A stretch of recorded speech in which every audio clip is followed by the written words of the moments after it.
If it's agreed to, the extended ceasefire would launch a 60-day period of intensive discussions on Iran's nuclear program.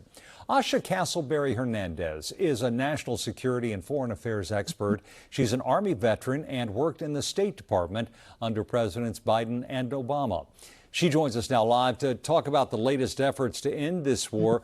Thank you for taking time with us. First off, President Trump withdrew the U.S. from the Iran nuclear deal struck under President Obama. Has he backed himself into a corner where the best he can get is another version of that deal? Well, as far as achieving the 60-day ceasefire, first and foremost, it needs to be authentic and not fragile. But if we continuously see ongoing military action, especially like what was mentioned before in terms of the Iran firing missiles at Kuwait, we're going to complicate the process as far as achieving a deal in the next 60 days. So I think in terms of the process or his back against the wall, it may feel more like that if ongoing military action continues throughout the process.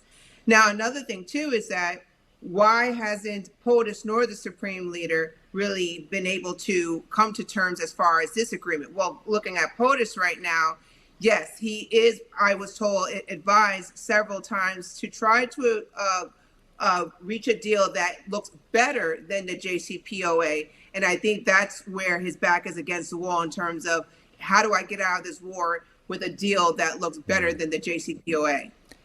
And how important is it for the international community to be involved in these negotiations, and how involved are they right now? That is an excellent question. It's at a minimum.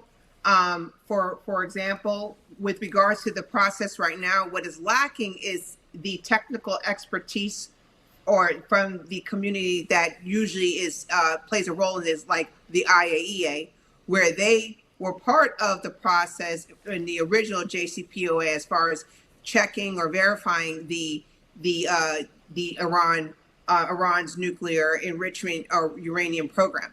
And then also, too, when it comes to negotiations, you had a key player like Oman, who worked very closely with Iran and the United States as far as ongoing negotiations. We're not really seeing that play out right now.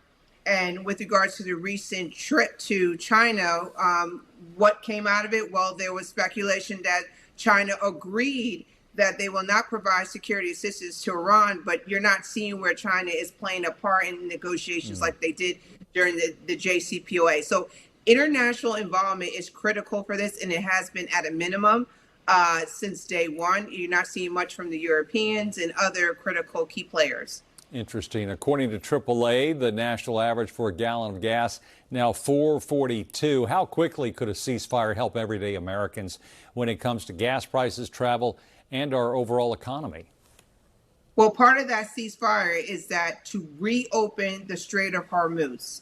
That is so critical in terms of addressing the increased gas prices. So if that continues to complicate itself where it's closed or there's some toll services happening as a result of the war, then you're going to see where it's going to impact the prices. So throughout the 60 days, I would recommend to the United States, especially, that we have to come to terms in terms of ending this war in order to address the growing or increasing gas prices.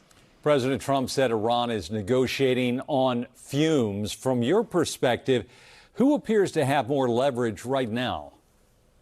The International Revolutionary Guard. I believe that Iranian Revolutionary Guard, excuse me. I believe that they have the most leverage right here. In terms of the Supreme Leader, yes, he did not necessarily come to an agreement in terms of the recent one, but I do believe that in terms of the makeup of the current leadership right now, more hardliner than what we've seen before, and the IRGC is still calling the shots in terms of decision making, and what the last thing they want to appear is as if they are capitulating to the United States. So that's why I think there's a delay going on too with regards to the Iran's side of the house.